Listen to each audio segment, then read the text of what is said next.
Hey everyone, it's Christy here. Welcome back to Her Final Word. You know, rumors are like wildfire. They start with a tiny, pathetic spark, but if you don't watch out, they'll burn your whole life down. But today's story?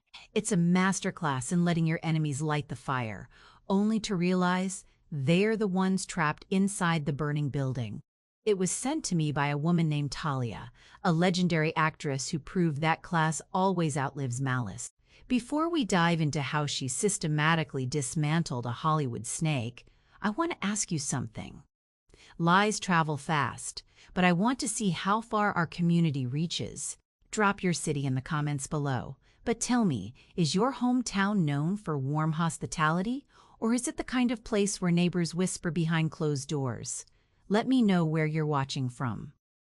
Stick around until the very end, because after Talia's story concludes, I am going to share 3 brutal, highly effective psychological strategies to deploy if you ever find yourself the target of a smear campaign. Trust me, you'll want to take notes on how to turn an enemy's weapon against them. But first, let's look at exactly how Talia handled her own executioner. Enjoy the spotlight while it lasts, Scarlett, because you didn't just steal my Rolex. You signed your own career's death warrant. Ladies and gentlemen of the press, look at the screen behind me. Let's see who's really a fraud. At 62, you learned to read a room before you even step through the door. I've spent 40 years in the film industry, transitioning from the young ingenue to the respected veteran. I didn't survive this business by being naive. I survived by knowing exactly who was holding a knife behind their back. But nothing quite prepares you for the sheer desperation of someone who wants what you earned. It started on a Tuesday morning at the Sunset Marquee. Director Stone, a man whose artistic genius is only eclipsed by his crippling anxiety about box office numbers, slid a heavy, leather-bound script across the table. "It's yours, Talia," he said, his voice a low whisper as if sharing a state secret. The lead role, Elena. It's a character with scars, depth, and a history. No one else can play her. The studio wanted younger, but I told them without Talia, there is no movie. I traced my fingers over the gold-embossed title, The Last Symphony. It was a magnificent script, capturing the agonizing beauty of a woman reclaiming her life after being discarded by society. I felt an immediate, fierce connection to it. "Thank you, Marcus," I replied, offering him a calm, assured smile. "We will make it a masterpiece." As I left the hotel, I ran into Scarlett in the lobby. Scarlett was 34, beautiful in a sharp, hyper-engineered way, and possessed the kind of ambition that smelled faintly of sulfur. She had been campaigning aggressively for the role of Elena, despite being entirely wrong for the emotional weight of the character. "Talia, darling," she cried, her voice dripping with artificial sweetness as she leaned in for a Hollywood air kiss. "I saw you with Marcus. Don't tell me you're doing that indie project? At your stage of life, shouldn't you be relaxing on a beach somewhere?" I adjusted my sunglasses, looking down at her with a serene, unbothered expression. "The stage of life I'm in, Scarlett, is the one where I choose my projects based on art, not desperation. Good luck with your upcoming pilot. I hear it might get picked up for a streaming service's graveyard slot." Her smile froze. Her eyes darted to the script tucked under my arm, and for a fraction of a second her mask slipped. A look of pure, venomous hatred flashed across her face. "Oh, congratulations," Scarlett whispered, her tone dropping an octave. "I am sure you'll be unforgettable." I walked away, feeling a slight chill. I knew she was angry, but I underestimated what an insecure person is capable of when they realize talent cannot be bought or counterfeited. Production began 3 weeks later. The atmosphere on set was electric, or at least it was initially. I poured my soul into every take, but by the second week the air grew heavy. It started with small things. The makeup artist avoiding eye contact, the sound technician pulling his headset off abruptly when I approached, the assistant director forgetting to bring my daily schedule notes. I walked past the catering truck one afternoon and heard two production assistants talking. "Can't believe she said that about Director Stone," one whispered. "Like, yeah, he's demanding, but calling him a talentless hack who only got his job by sleeping his way to the tops? And saying the crew smells like cheap grease? That's just vile." "I know," the other replied, shaking her head. "And she acts so classy on camera. Total monster." I stopped in my tracks.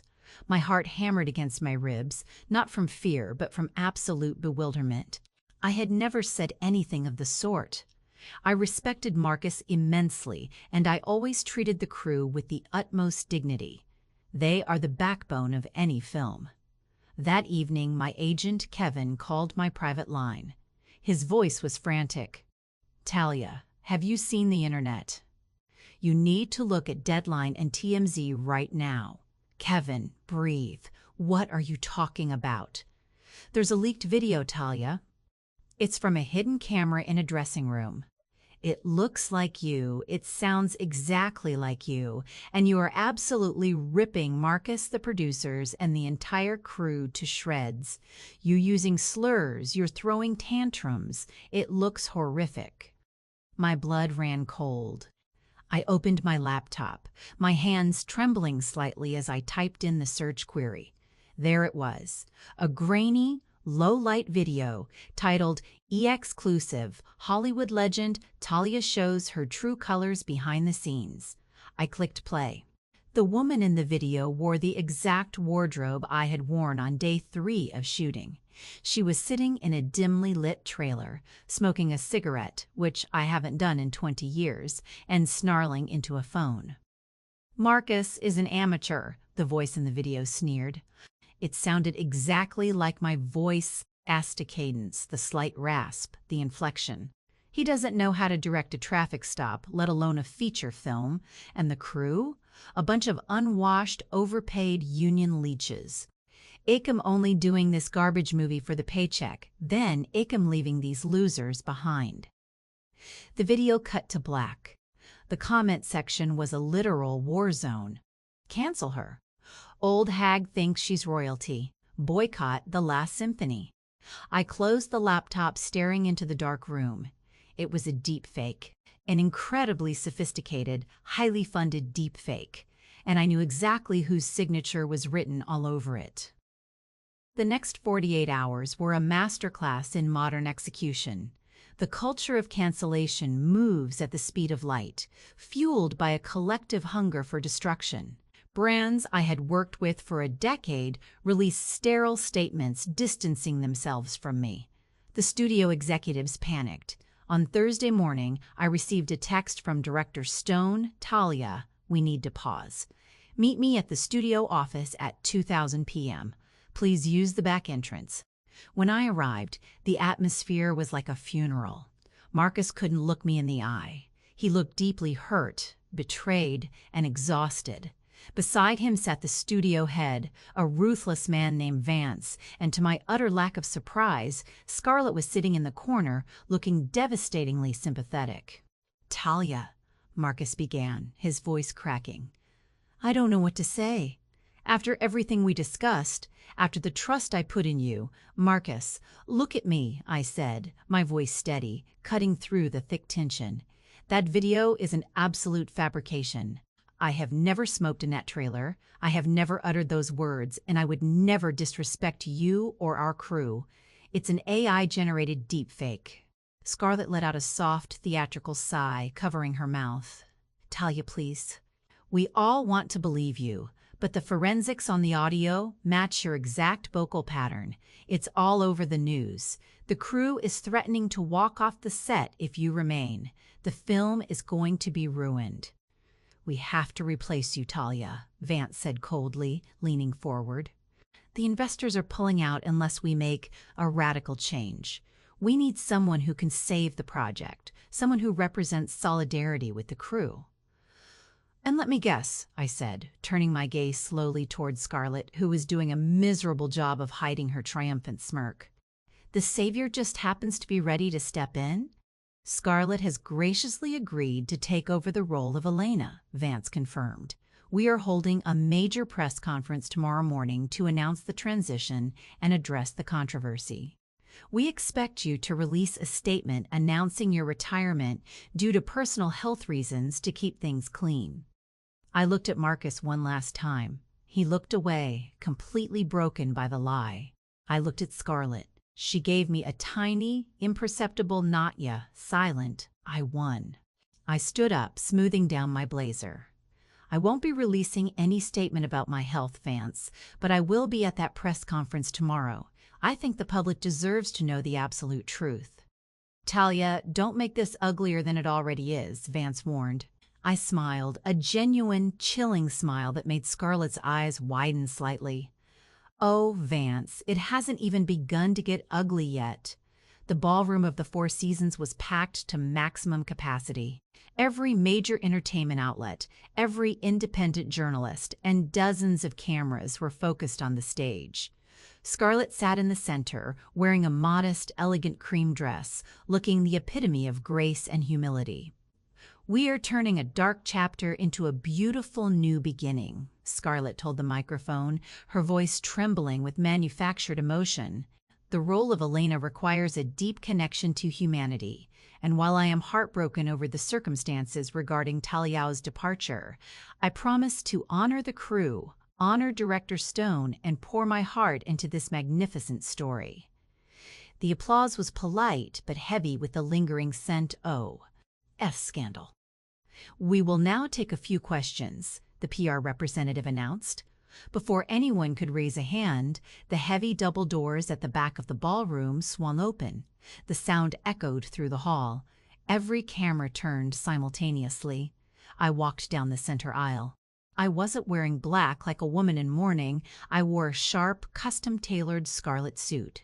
My heels clicked rhythmically against the marble floor, a steady, unhurried cadence of absolute authority. "Talia? What is she doing here?" whispered a reporter near the front. Security moved to block me, but I didn't stop. I walked right up to the stage, climbed the steps, and walked directly to the podium. The PR rep tried to grab the microphone, but I stepped in front of it, my presence commanding the entire room to freeze. "Ladies and gentlemen," I said, my voice rich and resonant, echoing flawlessly through the speakers. "I appreciate you all coming out to witness Scarlett's big moment. She's worked so hard for this. Truly, the level of dedication she put into acquiring this role is cinematic, to say the least." "Talia, leave the stage immediately or we will have you removed," Vance hissed from the front row, his face turning an angry shade of purple. "I wouldn't do that if I were you, Vance," I said smoothly, looking directly into the main broadcast camera. Because Scarlett was right about one thing. The Last Symphony is a magnificent story. But she forgot to do one very basic thing before she orchestrated her little coup. I turned around to face Scarlett, whose face had completely drained of color. "Scarlett, darling," I said, my smile razor sharp, "you were so busy having your tech-savvy associates compile a deepfake video of me in my dressing room to destroy my reputation, so busy playing the victim's savior, that you forgot to read the actual production credits of this movie." The room went completely silent. You could hear a pin drop. "You see," I continued, turning back to the press, "the script for The Last Symphony isn't an original screenplay written by a studio committee. It is based entirely on a best-selling autobiographical novel published under a pseudonym 5 years ago, a book detailing the toxic, cutthroat nature of Hollywood ageism." I looked back at Director Stone, whose eyes were wide with sudden comprehension. "I wrote that book, Marcus. And when I decided to let you direct it, I didn't just sign on as the actress. Through my private production firm, Horizon Media, I am the primary financier of this entire project. I own 80% of the equity in this film. Studio executives like Vance work for me. You, Marcus, are directing on my payroll." A collective gasp rippled through the press corps. The cameras were flashing so fast it looked like strobe lighting. "And as the primary investor and copyright owner," I said, pausing to let the weight of my words crush the stage, I have absolute veto power over casting. Scarlett, you aren't replacing me. You are fired. In fact, you were never legally hired, because no contract can be executed without my signature." Scarlett stood up, her chair screeching against the stage floor. "This is absurd. She's lying." She's trying to deflect from her own disgusting behavior in that video. "Ah, the video," I said, gesturing to the massive projector screen behind us. The promotional image faded, replaced by an official document with a digital seal. "This is a certified digital forensic analysis from the Federal Cyber Crimes Unit, delivered to my legal team at 6 o'clock this morning. It traces the metadata and origin of the deepfake video directly to a secure server paid for by a shell company. A shell company registered to your personal manager, Scarlett.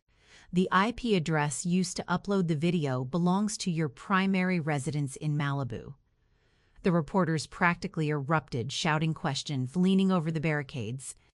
Scarlett looked like a trapped animal, her eyes darting around the room, finding absolutely no escape. "You wanted to use a fake video to destroy my 40-year career because you couldn't handle being less talented," I said, looking her directly in the eyes, my voice filled with cold contempt. "But instead, you just handed the cyber police a federal felony charge for corporate defamation and digital forgery." "The show is over, Scarlett. Get off my stage. It takes a lifetime to build a reputation, but if you are smart enough, you can watch your enemies destroy their own in a matter of seconds." Scarlett left the ballroom that day through a sea of flashing lights, escorted not by publicists, but by private security and legal servers. The studio executives spent the next week issuing frantic, groveling apologies to my production company. Vance was quietly forced into early retirement by his board of directors, who realized that crossing the primary financier of their upcoming slate was a catastrophic business move. Marcus came to my house a week later, carrying a massive bouquet of lilies and looking thoroughly ashamed. "Talia, I should have trusted you," he said, his voice barely audible. "I should have known you would never say those things." "You are a director, Marcus. You are trained to believe what you see on a screen," I replied, accepting the flowers but keeping my distance. "Just remember that in the modern world, the screen lies more often than it tells the truth. We resume production on Monday, and I expect your absolute focus." We finished The Last Symphony right on schedule. The movie went on to sweep the festival circuit, earning critical acclaim not just for its story, but for the depth of the performance. When I stood on the stage at the Academy Awards months later, holding the trophy in my hands, I didn't mention the scandal. I didn't need to. The best revenge isn't screaming your innocence to a crowd that's already decided you're guilty. The best revenge is remaining silent, letting your enemies overplay their hand, and then pulling the rug out from under them when they think they're standing on the summit. They wanted to write the script for my downfall. They just forgot that I own the production company. Wow, talk about an absolute queen behavior. Talia completely dismantled that woman without ever losing her composure. What I love about this story is that Talia didn't try to fight the gossip in the mud. She let Scarlett get completely comfortable in her lie, let her take the stage, and then dropped the absolute truth like a tactical bomb. Scarlett's ambition completely blinded her to basic logic, and honestly, she got exactly what she deserved. When people drop to that level of maliciousness, creating deepfakes, trying to ruin a 40-year legacy out of pure, unadulterated envy, they deserve the full legal and public consequences that come with it. Now, as promised, if you ever find yourself in a situation where people are spreading vicious rumors or trying to smear your name at work, in your friend group, or online, here are 3 psychological rules to survive and conquer. Rule 1: document, don't defend. When a smear campaign starts, your instinct is to scream, "That's not true," to everyone who will listen. Stop. Don't waste your breath convincing people who are eager to believe the worst. Instead, go completely silent publicly and gather your evidence privately. Build your case in the shadows while they get loud and careless. Rule 2. Let the lie reach its peak. An enemy who is lying will always escalate their story to make it juicier because they want maximum damage. Let them.